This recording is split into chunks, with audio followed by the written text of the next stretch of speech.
सभी को सादर जय जिनेंद्र, जय दू जड़ंदो।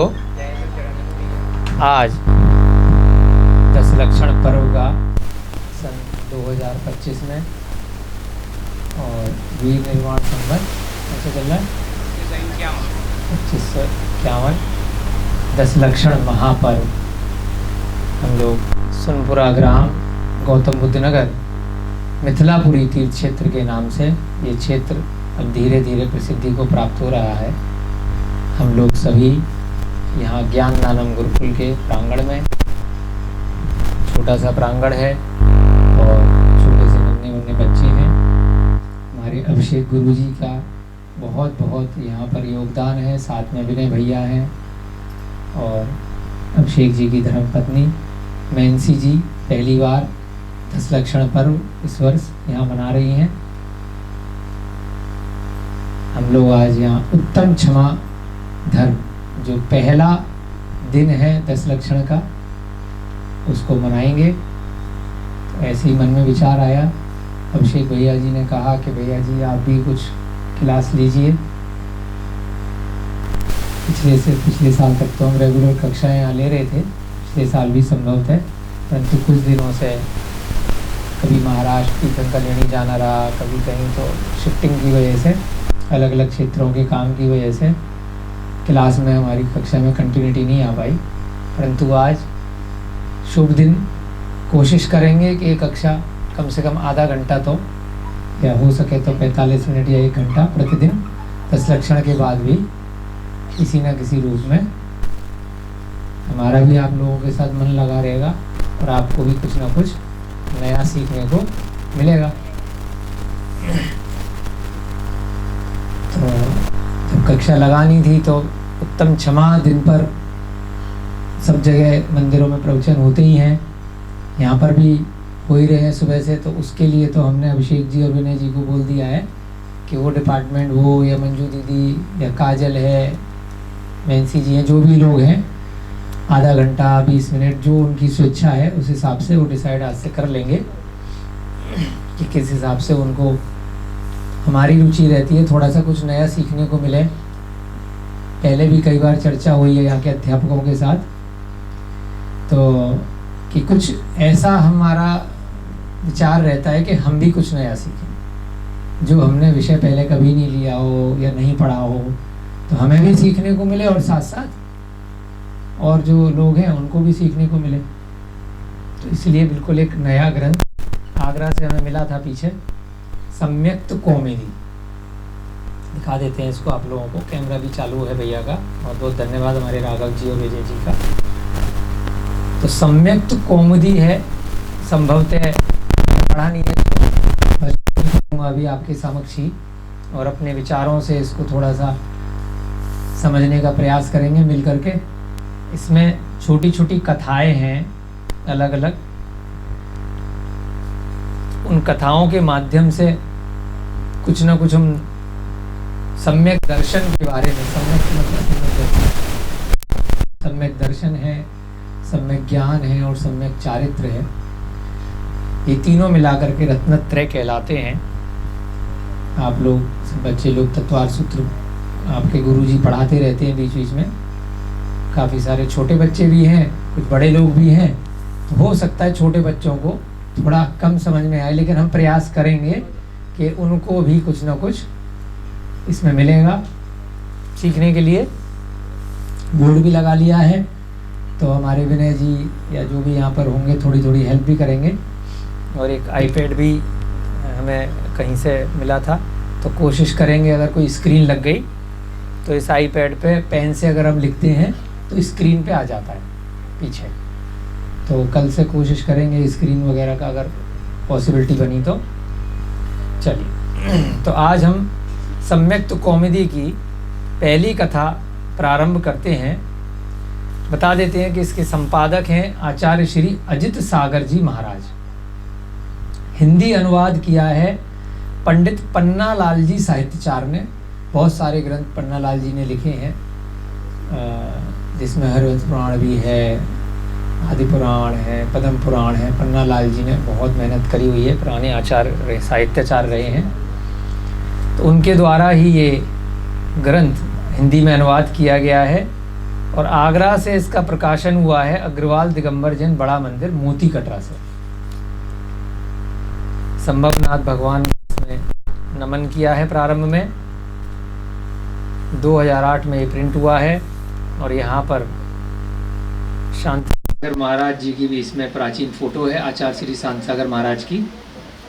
तो हम लोग अमित सागर महाराज जी की भी फोटो है। इसको प्रारंभ करते हैं। प्रारंभ करने से पहले हमेशा की तरह जब भी हम कोई कक्षा शुरू करते हैं तो थोड़ा सा हम हाथ जोड़ करके अपनी चिन्वाड़ी माता को नमन करेंगे और उसके बाद धीरे धीरे इसका स्वाध्याय करेंगे। इसमें ऊपर आधे पेज पे संस्कृत में कुछ गाथाएं लिखी हैं, कुछ श्लोक लिखे हैं, उसके बाद उसका हिंदी अनुवाद नीचे किया गया है। नमोकार मंत्र से शुरू कर लेते हैं आज तो। नमो अरिहंताड़म नमो से दाड़म नमो आयरियाड़म नमो वज्रायाड़म नमो लोए सब साहुड़म। जय बोलिए महावीर भगवान की जय बोलिए उत्तम क्षमा दिवस की जय बोलिए पर्युषण महापर्व की जय बोलिए दशलक्षण महापर्व की। जगत के स्वामी, तो इसमें प्रथम कथा है, छोटी छोटी कथाओं के माध्यम से इसमें चैप्टर्स अलग अलग बनाए गए हैं। तो पहली कथा आज हम सीधे हिंदी से ही लेंगे जिससे बच्चों के समझ में भी आए। जगत के स्वामी श्री वर्धमान जिनेंद्र को नमस्कार कर मैं मनुष्यों के सम्यक्त गुण की प्राप्ति के लिए सम्यक्त कौमुदी कहूँगा। जिन आचार्य का ये लिखा हुआ ग्रंथ है, अजित सागर जी का संपादक है वो तो, और इसमें हिंदी अनुवाद तो अमित सागर महाराज जी का भी फोटो है। तो जो इसकी हिंदी कर रहे हैं श्री वर्धमान से जिनदेवम जगत प्रभु। तो कोई भी ग्रंथ शुरू होता है तो सबसे पहले स्तुति की जाती है। तो इसमें स्तुति की गई है। हमारे जो 24वें तीर्थंकर हैं, सब बच्चों को पता ही होगा कौन से तीर्थंकर हैं, भगवान महावीर। तो उनका दूसरा नाम वर्धमान भी है।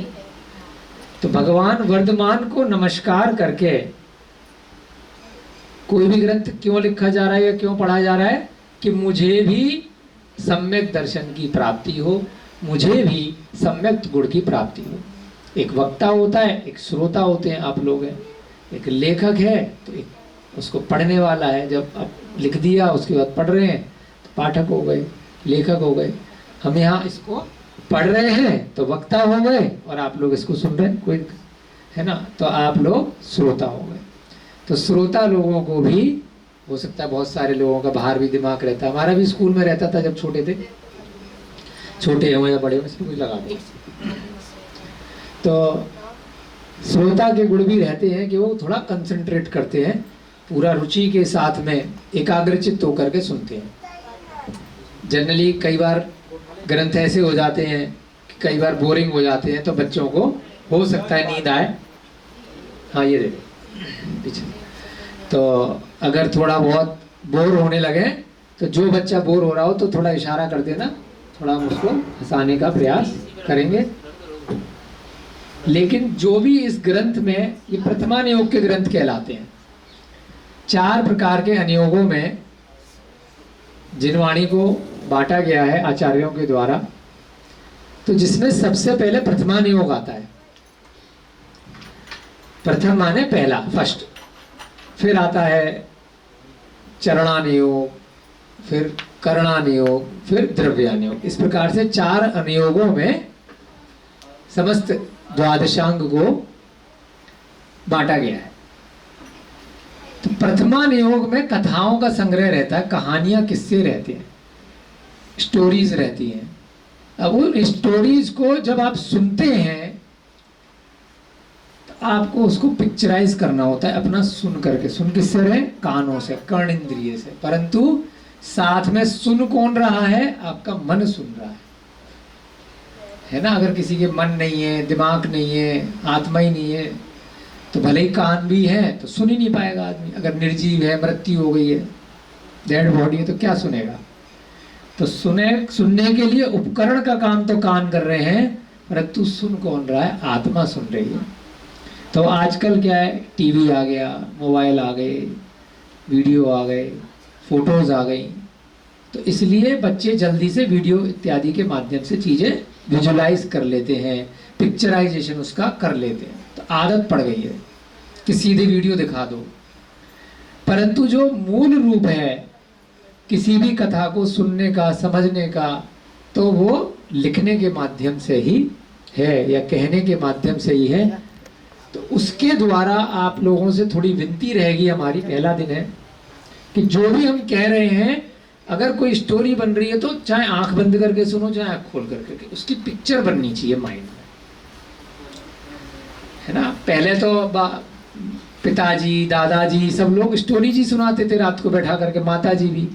पहले था ही नहीं टीवी, मोबाइल, ये सब चीजें, ऑप्शन ही नहीं था वीडियो दिखाने का, कहानी सुनाते थे। तो बच्चे लोगों को उसी प्रकार से आदत थी, उसी कहानी के माध्यम से कोई लोरी बोल देता था, कोई कथा बोल देता था, कोई कहानियाँ, तो विजुलाइज करते थे अपने माइंड में, अच्छा ऐसा गांव रहा होगा, ऐसा पहाड़ होगा, ऐसा स्थान होगा, ऐसे शेर होगा, ऐसे मनुष्य होंगे।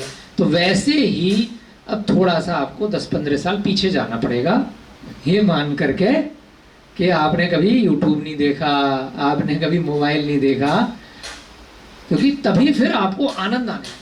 जिस दिन आपकी श्रोता बनने की कथाओं में आदत पड़ गई और उसके बाद कुछ वर्ष बाद, कुछ महीने बाद स्वयं से पढ़ कर के और फिर आपको वो पिक्चर देखने की आदत पड़ गई, तो आपको थिएटर जाने की, पिक्चर हॉल में जरूरत नहीं पड़ेगी, बहुत पैसे बचेंगे। क्योंकि आप सीधे, आपका कभी भी मन कर रहा है तो सीधे स्वाध्याय करोगे, आप किताबों से पढ़ोगे, चाहे आप स्कूल की किताबें ले लो, चाहे आप धार्मिक किताबें ले लो।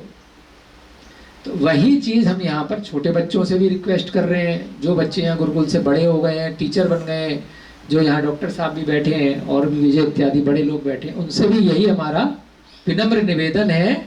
आज ज़्यादा नहीं पढ़ा पाएंगे, आज तो खाली बैकग्राउंड थोड़ा सा 1-2 पेज लेंगे, परंतु शुरुआत के लिए जैसे हम जो बात बोले, अभी तो जनरल बात बोल रहे हैं, कोई भी कथा आए तो तुरंत हमारा दिमाग का जाना चाहिए, उसकी पिक्चर बननी चाहिए।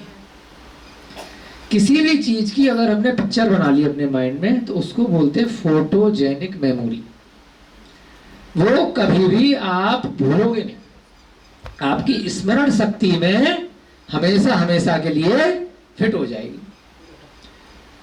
ऐसे बहुत सारे विद्वान आज के समय में भी हैं कि जैसे ही मान लीजिए इसका नाम काजल, अब बहुत सारे 100 बच्चों के नाम पूछे, हो सकता है मैं भूल जाऊं।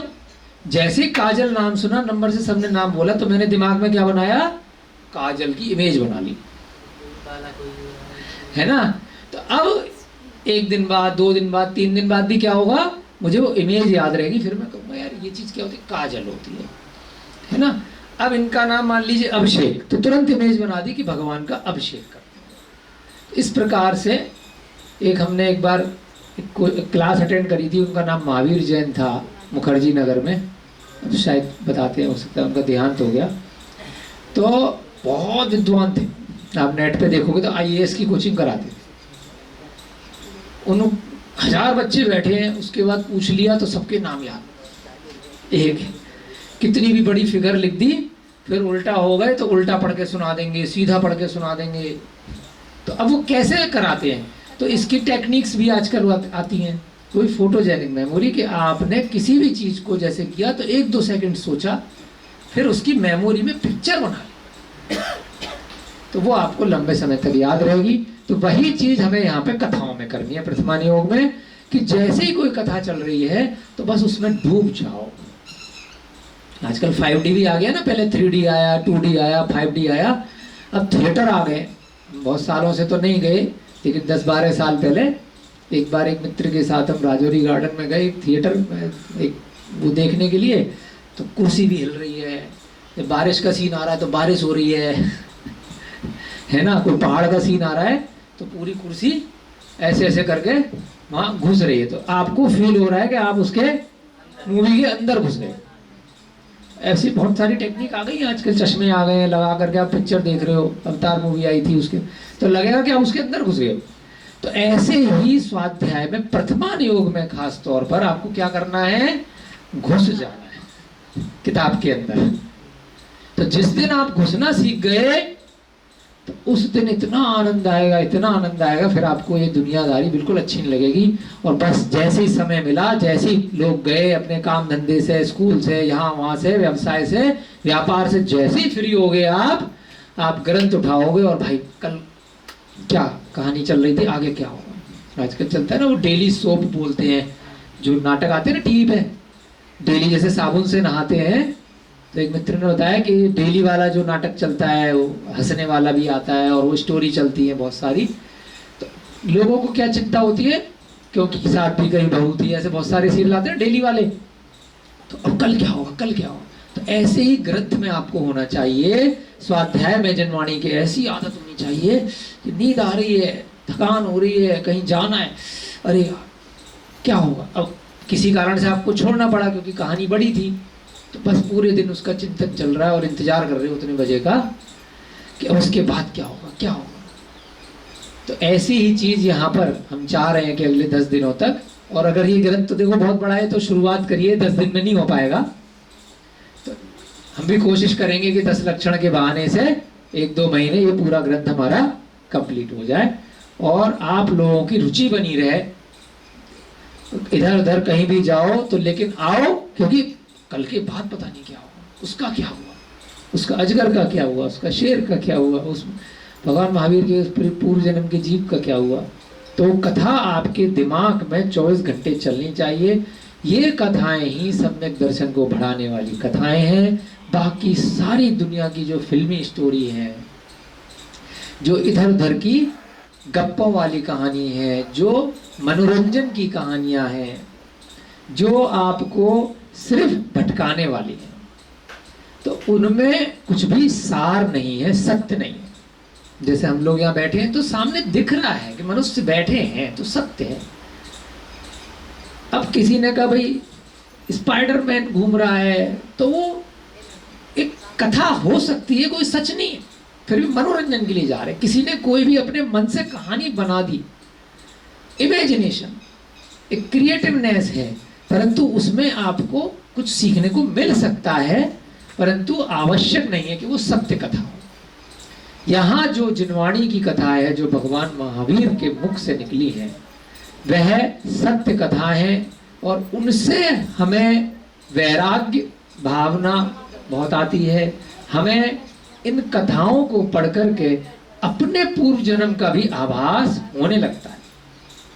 किसी भी जीव की जो कथा यहाँ पर आएगी, जो हम अब पढ़ना शुरू करेंगे, तो उसको देख करके आपके मन मस्तिष्क में एक इमेजिनेशन बनेगी कि ये कथा इस व्यक्ति की नहीं चल रही है, कथा तो मेरी चल रही है, मेरे स्वयं के जीव की चल रही है। मैं भी कभी ऐसा था, मैं भी हो सकता है कभी बकरा था, मैं भी कभी भेड़ था, मैं भी कभी गाय था, मैं भी कभी स्त्री था, अगर मनुष्य भी था तो मैं भी कभी हाथी था, हो सकता है मैं मच्छर मक्खी था।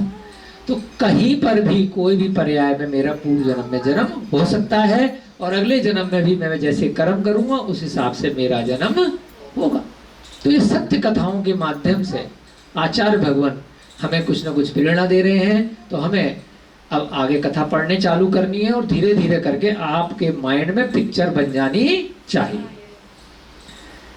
यहाँ पे जो कथानक है, जो लिख रहे हैं, वो क्या कह रहे हैं कि वर्धमान महावीर को मैंने नमस्कार किया और मनुष्यों के सम्यक गुण की प्राप्ति के लिए सम्यक कौमुदी कहूंगा कि मैं अपन मुझे भी सम्यक दर्शन की प्राप्ति हो, और जो भी इसको पढ़ें, पढ़ करके जो सुनाएं या इसके ऊपर बाद में चाहे कार्टून बनाए, चाहे मैगजीन बनाए, चाहे स्टोरी बनाए, चाहे पिक्चर बनाए, उनके भी सम्यक दर्शन की प्राप्ति हो। धीरे धीरे हम सम्यक दर्शन क्या होता है इन कथाओं में अपने आप सारे विषय आएंगे।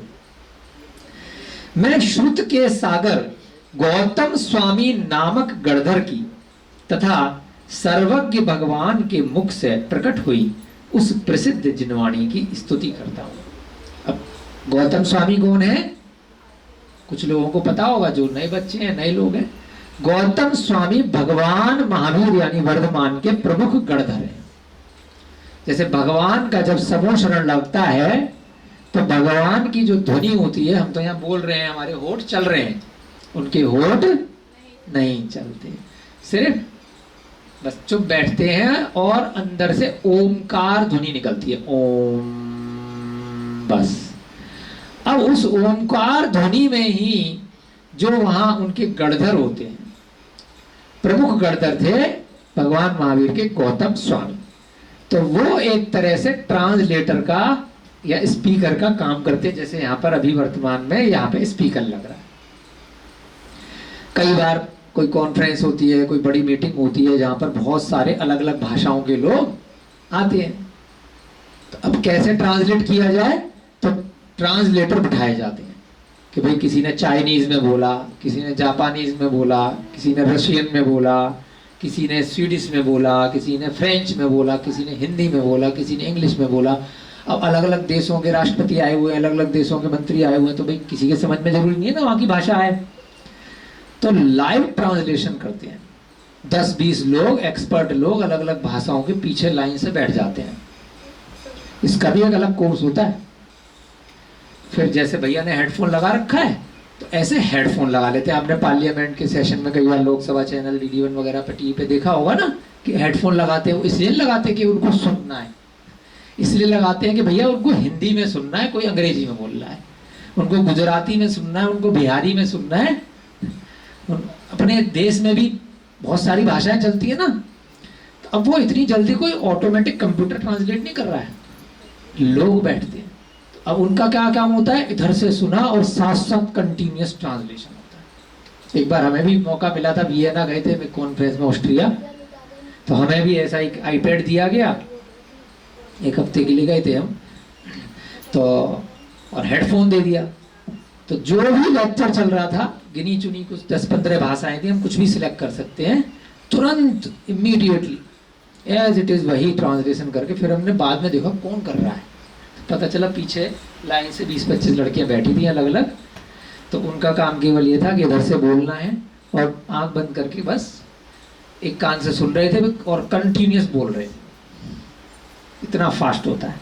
तो ऐसे ही जो गौतम गणधर का काम होता है, वो क्या होता है, उनके पास इतनी पावर होती है कि जितने भी पशु पक्षी हैं उनकी भाषा भी उनको समझ में आ जाएगी। शेर को शेर की भाषा, हिरन को हिरन की भाषा, जितने पशु पक्षी हैं पंचेंद्रिय वाले त्रियंच जीव, वो भी समूह सण में जाकर के बैठते हैं। अलग अलग देशों के जितने लोग आ जाएं, वो भी बैठे हैं, उनको अपने अपने भाषाएं समझ में आ जाएंगी। बहुत सारे मुनि महाराज बैठते हैं, बहुत सारे देव पर्याय के देवता आकर के बैठते हैं, आर्यका माता जी बैठते हैं, बच्चे बूढ़े सब लोग आते हैं वहां पर, जो भी समूह शरण में जाते हैं। और त्रियंच गति के पशु पक्षी भी वहां जाकर के बैठते हैं। तो गणधर के रूप में वहां पर जो वाणी निकलती है, तो उसका ऐसा, जैसे यहाँ पर ये साइंस है, इससे भी बहुत एडवांस उस समय का विज्ञान था।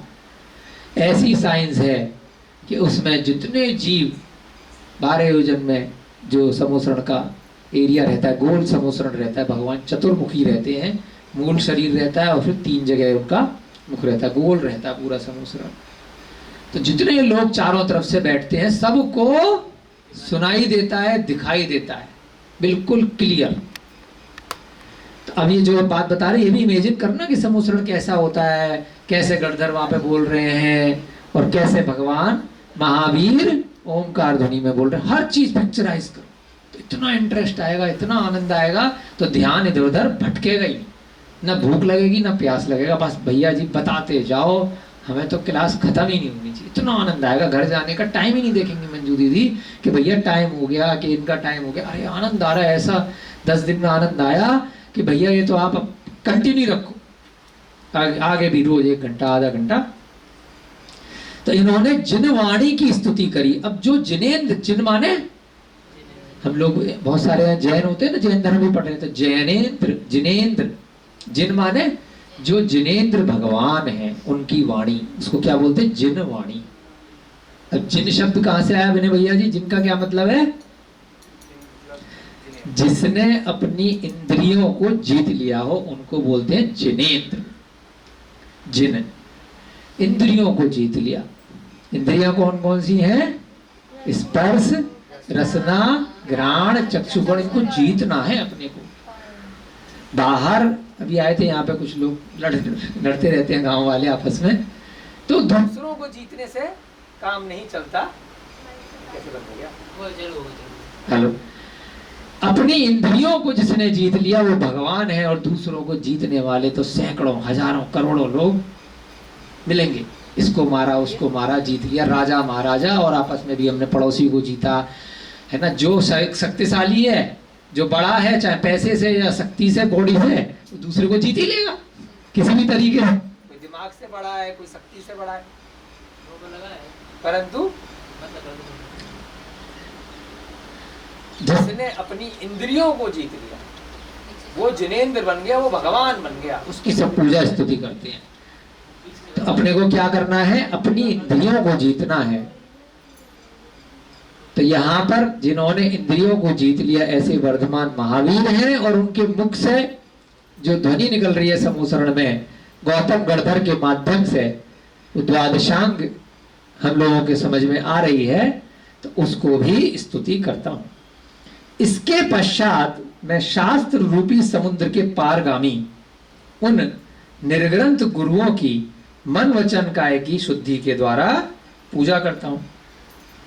किन किन की पूजा हो रही है? निर्ग्रंथ गुरु। निर्ग्रंथ है ना, निर्ग्रंथ का मतलब क्या होता है? जिनके पास कोई भी परिग्रह नहीं है। निगंथ भी बोलते हैं, नग्न रहते हैं, दिगंबर मुनि जो होते हैं, उन्हीं का एक तरह से पर्यायवाची है। धीरे धीरे ये शब्द आते जाएंगे, आपको याद हो जाएंगे कि जिनके माध्यम से ये जो ग्रंथ है, जिनवाणी है, वर्तमान में भगवान महावीर के जाने के भी लगभग 2500 वर्ष हो गए, उसके बाद भी हम तक ये जिनवाणी पहुंच रही है किसी न किसी रूप में। तो वही फोटोजेनिक मेमोरी के थ्रू जा रही है। तो उसको क्या बोलते हैं शास्त्र भाषा में? गुरु शिष्य परंपरा। कि गुरु ने अपने शिष्य को बताई। इतनी तेज उनका दिमाग होता था पहले लोगों का कि शिष्य ने सुना और सारा याद हो गया, उसके बाद अपने शिष्य को बताया 20 साल बाद, उसके बाद उसने अपने शिष्य को 50 साल बाद, ऐसे करते करते करते करते 2500 साल बाद तक ये हम तक पहुंच रहा है। और लगभग इस 2500 साल में 1000 वर्ष और पीछे चले जाएं, यानी कि 1500 वर्ष पहले कोई ग्रंथ लिखे नहीं जाते थे। लगभग ऐसा बताते हैं आचार्य लोग, जो ग्रंथों में आया है कि 1000 वर्ष पहले से ही ये कागज बनना शुरू हुआ, और इन ग्रंथों को आचार्य भद्रबाहु के समय के बाद से जो हम शुद्ध पंचमी का पर्व मनाते हैं, 1000 वर्ष है 1000 वर्ष के आसपास का जो शुद्ध पंचमी का पर्व है हमारा, धरसेन आचार्य का और आचार्य पुष्पदंत भूतबली का, तो षट खंडागम जैन ग्रंथ एक शास्त्र को लिखा गया, और हो सकता है उससे पहले के भी हों, उसके बाद के भी हों। शिलालेखों के माध्यम से लिखते थे, उससे पहले पिक्चर के माध्यम से। 610 हाँ, भैया जी कह रहे हैं 610 ईस्वी, तो वो भी बताएंगे ईस्वी क्या होती है बाद में। तो अभी यहाँ पर हम चर्चा कर रहे हैं कि उन गुरुओं को भी मन वचन काय की शुद्धि के द्वारा पूजा करता हूँ। मन की भी शुद्धि, मन से निर्मल होना चाहिए, वचन भी निर्मल होना चाहिए, और काय शरीर भी हमारा, काय माने शरीर, ये भी एकदम शुद्ध हो, विचार शुद्ध हो, छल कपट अंदर नहीं होना चाहिए कि सामने कुछ और अंदर कुछ। मायाचारी वो तो सब टीवी सीरियल सिखाते हैं, हमको उनको कॉपी नहीं करना है। हमारा यहाँ पर इन ग्रंथों में मनोरंजन भी हो जाए, टाइम पास भी होगा, मनोरंजन भी होगा, सीखने को भी मिलेगा, और इस संसार समुद्र से वैराग्य भी होगा, डर भी पैदा होगा। गलत काम करने से आप अपने आप डरेंगे। आप लोगों को, अपने बच्चों को, अड़ोसी पड़ोसियों को, लोगों को, समाज को सुधारने की जरूरत नहीं पड़ेगी। बस स्वाध्याय कराओ या उनको पुस्तक दो, जिसका अपना कर्म होगा वो पढ़ेगा सीखेगा, तो वो लोग गलत मार्ग पे नहीं जाएंगे। जिनके प्रसार से हृदय में स्थित समस्त जड़ता चली जाती है।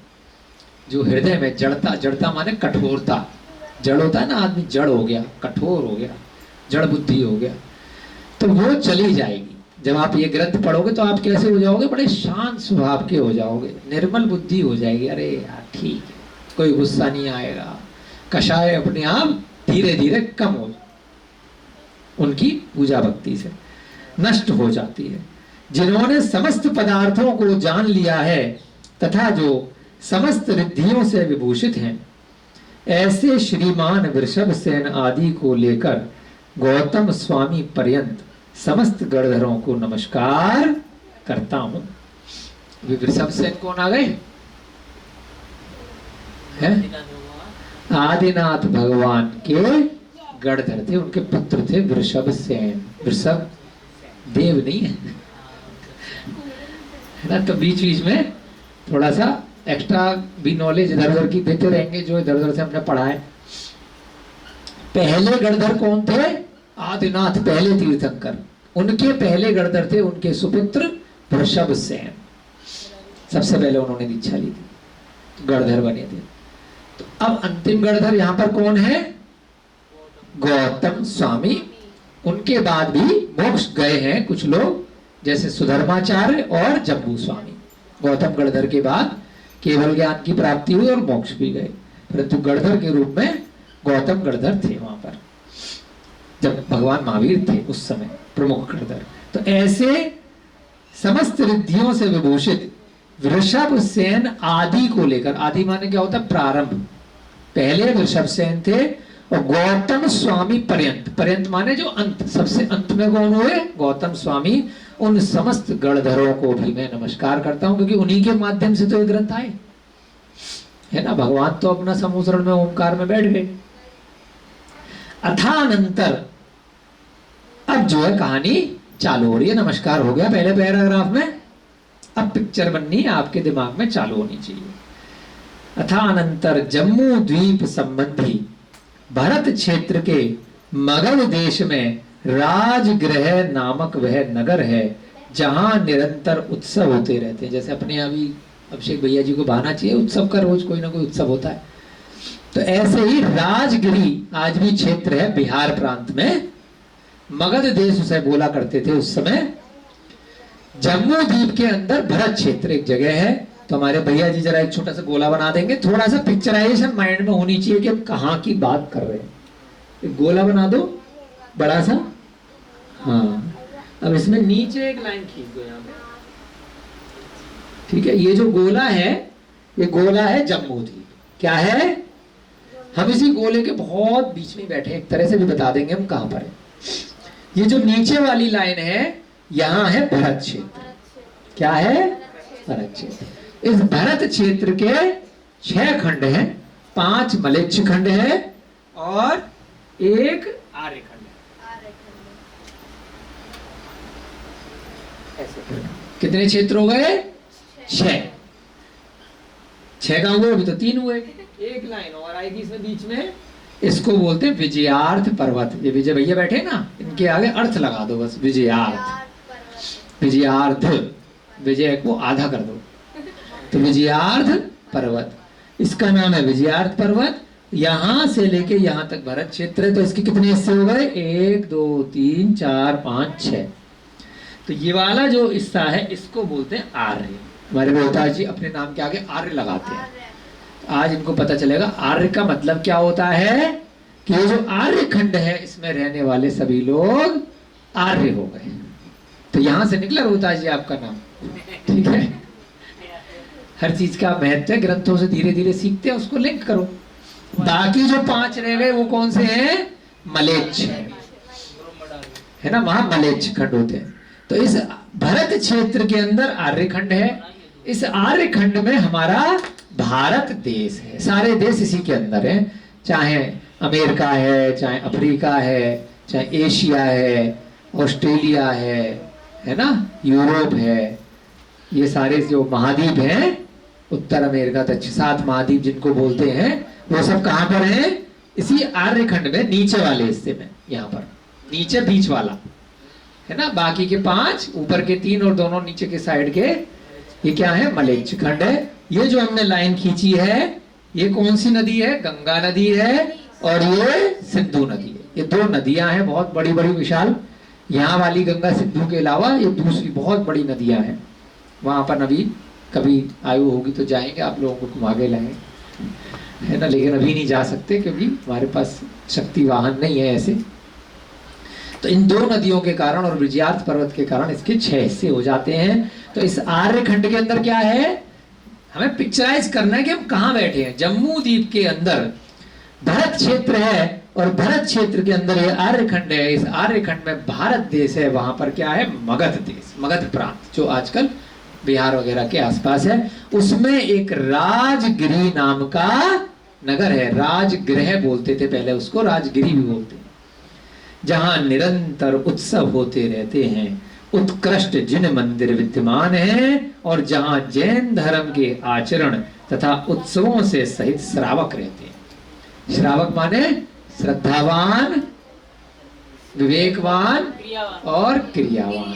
श्रद्धा भी करनी है, विवेक भी लगाना है क्या सही है क्या गलत है, और क्रिया भी करनी है। शराब खराब चीज है पता तो है, लेकिन पी रहे बैठ के। नॉनवेज खराब चीज है मालूम है, परंतु कहीं आ गया, दावत चल रही है, खा लिया है ना। गुस्सा करना गलत चीज है पता है, लेकिन फिर भी कर रहे हैं। हिंसा, झूठ, चोरी, कुशील, परिग्रह, 5 पाप, क्रोध, मान, माया, लोभ, 4 कषाय, मालूम है, श्रद्धा है, लेकिन क्रिया नहीं कर रहे, तो श्रावक नहीं कहलाएगा। श्रावक कौन कहलाएगा? श्रद्धा भी है, विवेक भी रह रहा है और क्रिया भी उसी के अनुरूप, आचरण भी उसी के अनुरूप कर रहा है। तो ऐसे श्रावक वहां पर राजगिरी नगर में खूब सारे रहते थे, जो बढ़िया से, कभी वहां पर चोरी चकारी कोई गलत काम नहीं होता था, कोई मांस की दुकानें नहीं थी, कोई शराब के काम नहीं थे, बहुत सारे अच्छे अच्छे लोग वहां रहा करते थे। बहुत सारे जिनेंद्र भगवान के मंदिर उस समय वहां पे थे, जो हरे भरे सघन वृक्षों के समूह से सुशोभित है। अब पिक्चर चलनी चाहिए, बहुत सा, जैसे पीछे गार्डन बनाया ना रोहतास जी ने वसुध उद्यान आपके लिए, तो ऐसे ही हरे भरे बहुत सारे वृक्ष राजगिरी नगर में। तो वहां पे आप घुस जाओ 5D वाले मूवी की तरह, देखो हाँ कितना विशाल जैन मंदिर है, वाह कितने अच्छे अच्छे लोग हैं उस राजगिरी में, और बहुत सुंदर सुंदर बड़े बड़े वृक्ष हैं, मैं उनको देख रहा हूं, ऐसे इमेजिनेशन करो। तथा धरणेन्द्र की नगरी भोगावती के समान जान पड़ता है। अब धरणेन्द्र कौन होता है? इंद्रों में एक प्रकार होता है धरणेन्द्र, जो स्वर्गों में देवता होते हैं। 4 प्रकार के देव होते हैं, कौन कौन से? वैमानिक, ज्योतिष, व्यंतर और भवनवासी। धीरे धीरे आपको आ जाएंगे, याद हो जाएंगे, कोई दिक्कत नहीं है। तो उनमें से एक धरणेन्द्र होता है भवनवासी व्यंतरों में। तो वहां पर धरणेन्द्र की एक शोक भोगावती नाम की नगरी है, जो ग्रंथों में आती है, बड़ी सुंदर नगरी है। तो ऐसा ही राजगिरी नगर था, बहुत सुंदर, बहुत विशाल, बहुत हरियाली और बहुत अच्छे सुंदर सुंदर पर्वत, नदियां, पहाड़, लोग भी बड़े अच्छे थे, कोई किसी को मार नहीं रहा है, सब खुश है। उस राजगृह नगर में यदि क्षण भंग क्षण में पदार्थ का नाश था, तो बौद्धों में ही था। बौद्ध धर्म भी उस समय चला करता था। आचार्य समंत ने काफी सारे ग्रंथ लिखे हैं, तो उसमें बौद्धों के बारे में विवेचना की गई है। तो भगवान महावीर के समय से पहले से ही वैदिक ग्रंथ, बौद्ध धर्म, बहुत सारे न्याय, वैशेषिक, ये सब धर्म पहले चला करते थे। वेद भी पुराने हैं, जैन धर्म भी पुराना है, सब चीज चलती थी। तो वहां पर राजगिरी नगर में बौद्धों के बारे में भी यहाँ पर कुछ चर्चा की है। सर्व क्षणिकम सत्वाद, यह सिद्धांत बौद्धों का ही था। सर्व क्षणिकम सत्वाद, क्षण भंग अर्थात उत्सवों का विनाश नहीं था। बौद्धों का एक सिद्धांत होता है सर्व क्षणिकम सत्वाद, कि सब कुछ क्षणिक है, सब नष्ट हो जाने वाला है। परंतु राजगिरी नगर में कुछ भी नष्ट नहीं होता था, बड़ी सुंदर नगरी थी। भ्रांति गोलाकार भ्रमण यदि था तो प्रदक्षिणा परिक्रमा में ही था। वहां के मनुष्यों को किसी प्रकार की भ्रांति संदेह नहीं था। भ्रांति माने डाउट, कोई कंफ्यूजन, कोई डाउट, कोई चीज समझ में नहीं आना, विश्वास नहीं होना, श्रद्धा नहीं होना। तो यहाँ पे थोड़ी सी उपमाएं दी हैं, जिसको भेजना चले जाएंगे। तो भ्रांति वहां पर नहीं थी। किसमें नहीं थी? लोगों में किसी प्रकार की कोई भ्रांति नहीं थी। किसमें थी? अगर भ्रांति थी तो वहां पर प्रदक्षिणा परिक्रमा में थी, यानी कि प्रदक्षिणा हमें कहाँ कहाँ देनी है। इतने सारे जैन मंदिर है, इतने सारे अच्छे मंदिर है। कौन जा रहा है बेटा छोड़ने? तुम बैठो, किसी और को भेज देना है ना, तुम यहाँ पे स्वाध्याय में बैठो थोड़ी देर, कोई और वहाँ देख लेना है ना। क्या थोड़ी देर बच्चों से पूछ लो, अगर 15 मिनट में फ्री कर देंगे। कितने बज रहे हैं? नहीं रोहित वहाँ पे काम कर रहा होगा ना। हाँ 5:30 फ्री कर देंगे। 2 मिनट बस, 2 मिनट का था। चलो निकल जाओगे, और कोई हो तो देख लेना, नहीं तो तुम निकल। चलिए, भ्रांति गोलाकार भ्रमण था, तो कहाँ पे था? गोलाकार कहाँ पे घूमता है? जैसे दिमाग घूमता है, तो कहाँ पर था उस नगरी में? केवल प्रदक्षिणा में। अब प्रदक्षिणा शब्द कहाँ से आया? प्रदक्षिणा का मतलब क्या है जी? परिक्रमा तो है, तो लेकिन वो शब्द कैसे आया बता भैया? प्रदक्षिणा। हाँ रोहिता जी, हाँ दक्षिण से बना प्रदक्षिणा, जिसके बाद में दक्षिणा है तो उसे बोलते हैं प्रदक्षिणा। तो बोलते हैं ना कि क्लॉकवाइज घड़ी कैसे चलती है? क्लॉक का मतलब ही घड़ी है, तो वो तो चलेगी। कैसे चलती है? ऐसे चलती है, ऐसे ऐसे। इसके विपरीत वाले को क्या बोलते हैं? Anti clockwise. कभी भी ऐसे ना तो परिक्रमा दी जाती और ना घड़ी चलती। घड़ी का मतलब क्लॉक यानी वैसा समय, और वॉच यानी वैसी घड़ी है ना। दोनों घड़ियां, ये वाली भी आपकी कैसे चलेगी? ऐसे ही चलेगी। क्लॉक का मतलब वैसा समय है ना जो घड़ी ऐसे चलेगा। तो इसमें बाद में ऊपर क्या है? उत्तर, और नीचे है दक्षिण। तो जिसमें बाद में दक्षिणा है तो उसको बोलते हैं प्रदक्षिणा। तो उससे पहचान होती है कि हमें कैसे परिक्रमा लगानी है, कैसे घूमना है। उल्टा नहीं घूमना। बहुत बार हो जाता है ना, छोटे बच्चे उल्टा घूमने लग जाते तो माँ टोकती है या परिवार का, नहीं बेटा ऐसे नहीं, ऐसे नहीं, ऐसे घूमो। फेरे भी होते हैं ना, आपने भी शादी करी है, हमने भी करी है, सबने करी। तो फेरे कैसे होते हैं? सीधे का मतलब सीधा तो किसी के लिए वैसे भी हो सकता है। प्रदक्षिणा जिसमें बाद में दक्षिणा है। तो शब्दों की उत्पत्ति हमने भी कहीं पढ़ा था, गुरुजी ने बताया, तो आप लोगों से शेयर कर रहे हैं। प्रदक्षिणा का मतलब क्लॉकवाइज, ऐसे ही परिक्रमा होती है हमेशा। और क्यों होती है ऐसे ही? क्योंकि ये जो सूर्य दिखाई दे रहा है, ये जो चंद्रमा दिखाई दे रहा है, ये जो ग्रह नक्षत्र तारे दिखाई दे रहे हैं, ये भी क्या करते हैं? नियम है, शाश्वत नियम है। ये उल्टे चक्कर एक भी ग्रह नहीं लगाता। सबकी परिक्रमा कैसी होगी? ऐसी ही होगी। और किस पे होगी? ये जो जम्मू द्वीप है, इसके मध्य में यहाँ पर नाभि के समान सुमेरु पर्वत होता है। कौन सा पर्वत? जिसको शॉर्ट में सुमेरु बोलते हैं। पूरा नाम क्या है? सुदर्शन मेरु। तो इस सुदर्शन मेरु की सुमेरु पर्वत के सब परिक्रमा लगाते ऊपर आकाश में, चाहे सूर्य हो, चंद्रमा हो, ग्रह नक्षत्र तारे राहु केतु, बहुत सारे, ये सब क्या करते हैं? प्रदक्षिणा ही करते हैं, ऐसे ही घूमते हैं सारे। तो उसी हिसाब से ही हमने जो घड़ी का आविष्कार किया, तो घड़ी भी ऐसे घूमेगी। और नीचे भी ये जो हमारे भगवान की परिक्रमा करते हैं, शादी ब्याह करते हैं, वो सब कैसे होता है? चाहे अग्नि की परिक्रमा करो या किसी की भी, कैसे होगी? ऐसे ही होगी। तो क्लॉकवाइज होगी। प्रदक्षिणा परिक्रमा में ही भ्रम था। वहां के मनुष्यों में क्या है? गुप्ती मन वचन काय का निरोध मोक्षाभिलाषी जीवों में ही था। मन वचन काय, मन वचन और काय को रोकना, मन को रोकना। इधर उधर भटक रहा है, यहाँ बैठे हैं। सबसे तेज स्पीड संसार में किसकी है? कर किसी से पूछा जाए, कोई कहेगा रॉकेट की, कोई कहेगा हवाई जहाज की, कोई कहेगा जेट विमान की, कोई कहेगा गाड़ी की, कोई ट्रेन की, कोई आदमी की, कोई शेर की। परंतु फिर कोई विद्वान जवाब देगा, नहीं भाई साहब, मन यहीं बैठे बैठे अभी 1 सेकंड में अमेरिका पहुंच जाएगा, 1 सेकंड में घर पहुंच जाएगा, 1 सेकंड में स्कूल पहुंच जाएगा। सबसे तेज स्पीड किसकी है? मन की है। तो रोकना किसको है? गाड़ी को, रॉकेट को, या किसको? मन को रोकना है। तो उसे क्या बोलते हैं? गुप्ती। उनको रोकना, मन। और दूसरा वचन, जरा सी कोई बात बुरी लगी और भय गाली दे दी, उसके बाद दूसरे आदमी ने लठ उठा लिया, उसने सर फोड़ दिया। फिर लड़ रहे हैं, अरे इनने गाली क्यों दी, अरे लग गई क्या गोली की तरह? हाँ लग जाती है लोगों को, यहाँ लग जाती है, दिल पे लग जाती है या दिमाग पे लग जाती है। उसके बाद वो कुछ नहीं सुनता, वो इतना खूंखार हो जाता है व्यक्ति कि मैं तो इसका खून ही कर डालूंगा क्रोध के कारण से। बाद में जब वो चिंतन करता है यार कुछ हुआ तो था ही नहीं, उसने थोड़ा सा गुस्से में आकर के सब बोला था, मेरे को तो कुछ लगा ही नहीं, ना कहीं चोट लगी ना कुछ, सब साइकोलॉजी।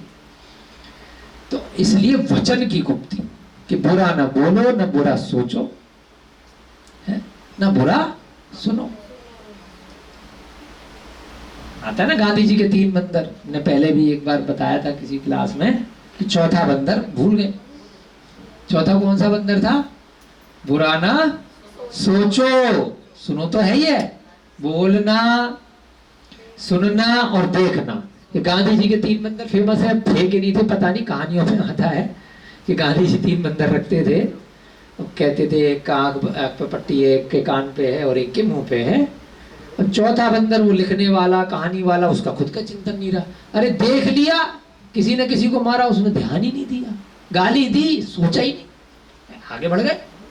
तो सबसे मेन चीज अगर एक चीज पे कंट्रोल कर ली, बुरा ना सोचो मन से, तो सारा कंट्रोल हो गया। सामने वाले ने वचन अगर अपशब्द बोल भी दिए, मुझे कोई फर्क पड़ता ही नहीं था। अच्छा कुछ कहा था आपने? अच्छा भैया जी जय। अरे मैंने सुना नहीं भाई साहब, कुछ कह रहे थे आप? अरे सॉरी यार सुन नहीं पाया। वो परेशान होकर के चला जाएगा, यार इसको तो कोई फर्क ही नहीं पड़ रहा, ठीक है। तो बात ही खत्म हो गई, मैं तो सुना ही नहीं भाई, फोन पे गाली दी, यहाँ वहां दी, सुनो ही मत।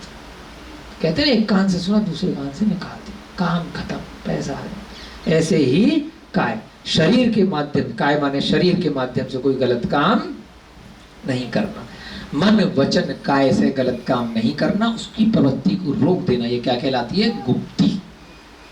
तो वहां के मनुष्यों में इस प्रकार की वहां पे चर्या थी। और वो सारे मनुष्य कैसे थे?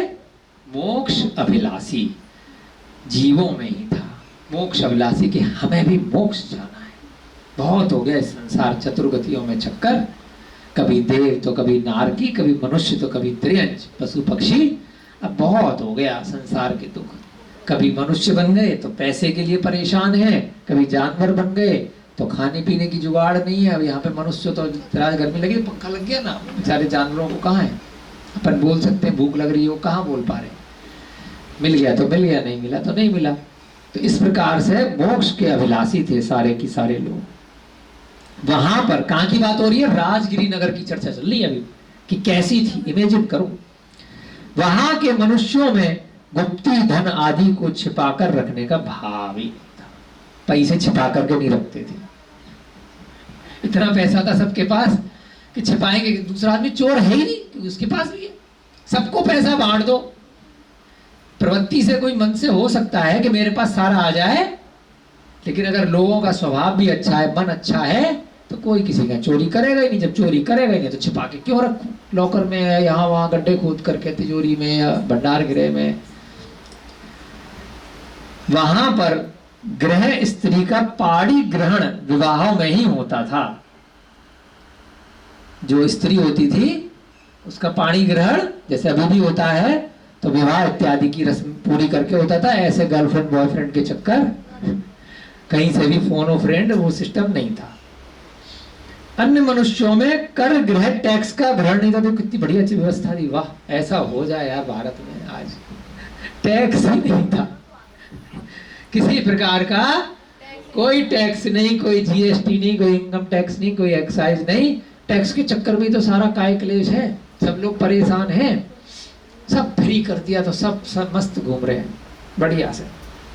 अर्थात राजकीय व्यवस्था के लिए किसी से टैक्स नहीं लिया जाता था। लोग इतने खुश थे कि जिसपे ज्यादा आया अपने आप राजा के व्यवस्था के लिए दे दिया, जिसपे नहीं आया उस सब ईमानदार थे। जिसपे कम है तो उसने कम दे दिया, जिसपे ज्यादा है तो जाए, किसी पे नहीं है तो ना दी। व्यवस्था अपने आप चल रही थी, कोई लगान नहीं, कोई कर नहीं। भगवान महावीर का वह राजगिरी नगर था। द्विजपात दांतों का गिरना वहां वृद्धावस्था में ही होता था। मतलब वो लड़ाई दंगे कर करके किसी के दांत वात नहीं तोड़ते थे, बस जब आयु पूरी हो रही है तभी दांत कमजोर होते थे।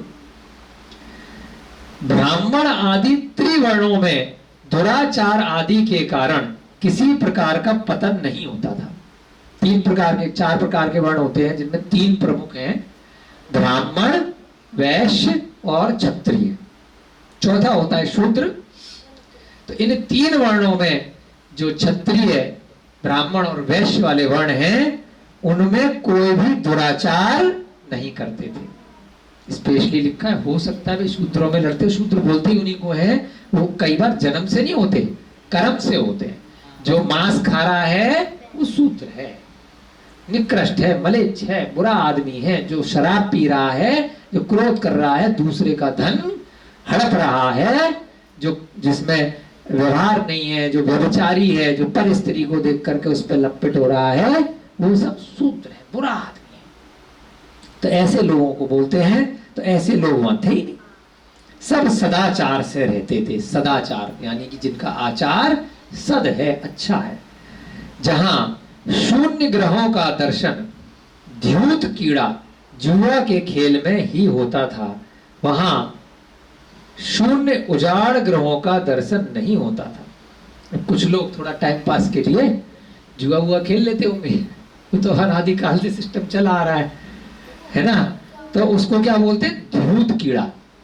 तासे वासे से आपने महाभारत वगैरह सीरियल में देखे होंगे ना, पासा खेलते हैं। तो कई बार पैसे के माध्यम से भी खेल लेते मनोरंजन के लिए, कई बार वैसे ही खेल लेते।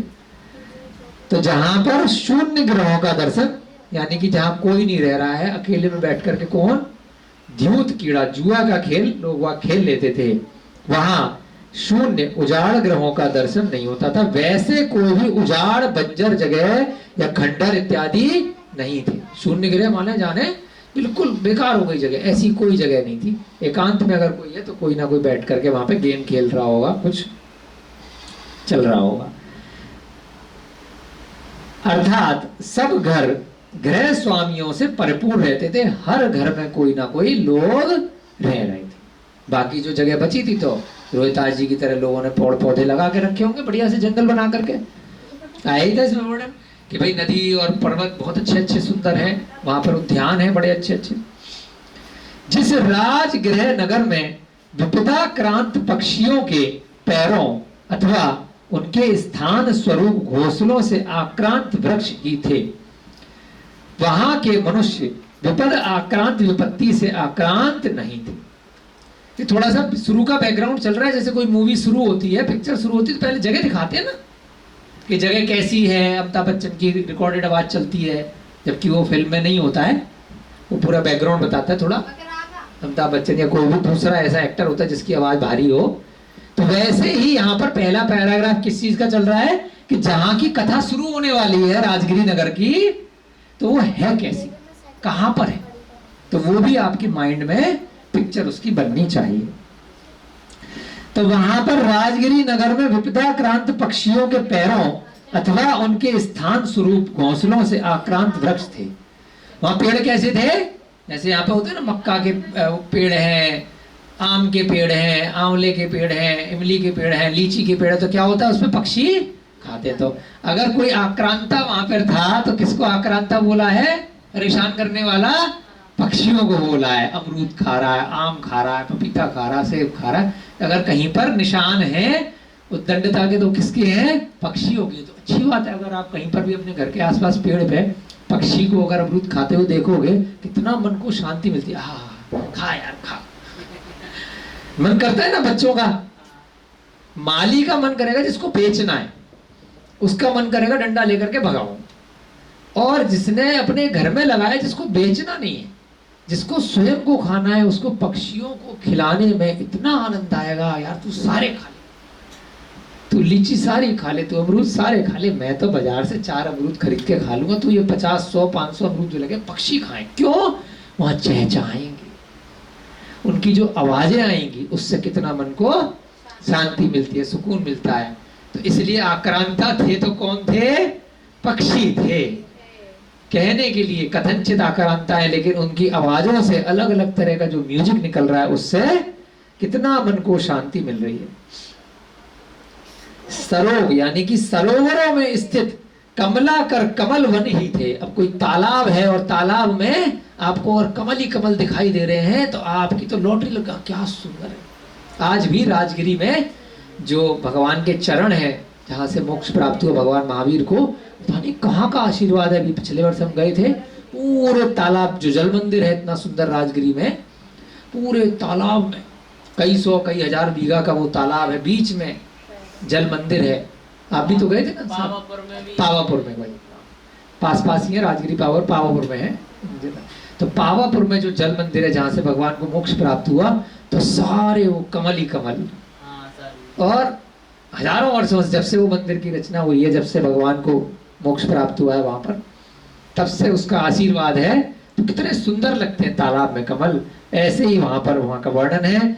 वहां के मनुष्य रोग से सहित नहीं थे, किसी को कोई रोग ही नहीं था, तो डॉक्टर की जरूरत नहीं थी। तो रोहितास जी भी क्या करते थे, वहां पर स्वाध्याय करते थे और कराते थे, औषधियों के पेड़ लगाते थे, लेकिन रोगी को लगाने की जरूरत ही नहीं थी, कोई रोगी था ही नहीं। सदंड अंडा के आकार उत्तम कलशों से युक्त देवालय ही थे। अंडे के आकार का क्या था? अंडा होता है ना गोल, कलश के आकार का देवालय। इतने सुंदर, इमेजिन करो, हमने तो आज तक देखो कोई मंदिर ऐसा देखा नहीं है कि कहीं गोल मंदिर पूरा। इमेजिनेशन बन रही है कि कमलाकार कमलवन और यहाँ पर कलशों से युक्त अंडाकार देवालय, यानी कि देवों का आलय, जिनेंद्र भगवान के मंदिर थे।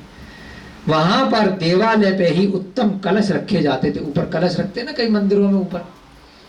वहां के मनुष्य दंड से सहित नहीं थे, यानी कि अर्थात वहां के मनुष्य ऐसा कोई अपराध नहीं करते थे जिससे उन्हें दंड भोगना पड़े। तो जो राजा महाराजा, जो मंत्री थे, अधिकारी जो थे, फ्री रहते थे कि कोई गलती कर ही नहीं रहा है तो भाई क्या दंड दे, तो दंड सहित नहीं थे। तो ऐसा राजगिरी नगर का आज हमने यहाँ पर वर्णन किया। आप लोगों का समय हो रहा है, ज्यादा लंबा चीज को आज नहीं खींचेंगे। इसके बाद हमारे अभिषेक भैया जी थोड़ी देर में आएंगे और थोड़ा सा उत्तम क्षमा के बारे में, जो भी लोग यहाँ पर हैं, है ना, 6 बजे आपकी छुट्टी करने का प्रयास करेंगे और धीरे धीरे करके इस चर्चा को आगे बढ़ाएंगे। हमें भी बहुत आनंद आ रहा है क्योंकि ये जो हमने पढ़ा है, आपके लिए बता दें, हम पहले से पढ़ के नहीं आए, सीधे यहीं पढ़ रहे हैं। तो उसका भी एक अलग आनंद है कि हमारे लिए भी रुचि बनी रहेगी कि आगे क्या होगा, अगले पैराग्राफ में क्या आएगा। तो हमारी और आपकी रुचि इस प्रकार से बनी रहे। ये सम्यक्त कौमुदी नाम का ये ग्रंथ, पहली कथा, क्योंकि आज पहला दिन था, उसके बाद थोड़ी सी स्पीड बनेगी कल से, और ये कथा आगे बढ़ाएंगे। और 10 लक्षण पर्व के बाद भी ये कथा निरंतर आपकी इसी प्रकार चलती रहेगी। आज पहला दिन था तो थोड़ा सेटअप बनाने में टाइम लग गया, कल से टाइम टू टाइम इसको रखेंगे। हाँ, जय बोलिए महावीर भगवान की जय। बोलिए आचार्य भगवत श्री शांति सागर जी महान मुनिराज की जय। बोलिए 10 लक्षण महापर्व की जय। बोलिए उत्तम क्षमा धर्म की जय। बोलिए जिनवाणी माता की सभी को जय। जिनेंद्र जय दू जड़ंतो जय।